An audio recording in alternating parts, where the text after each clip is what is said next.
السلام علیکم۔ حدیث موریو کی طرف سے آج میں آپ کو رسول اللہ صلی اللہ علیہ وآلہ وسلم کا ایک بہت ہی پیارا اور خوبصورت فرمان سناؤں گا۔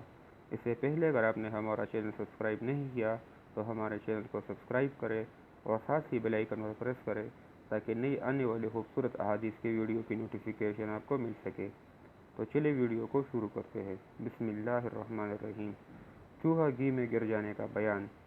حضرت محمد صلی اللہ علیہ وآلہ وسلم نے فرمایا، اماں میمونہ رضی اللہ تعالیٰ عنہ سے روایت ہے کہ ایک چوہیا گھی میں گر کر مر گئی۔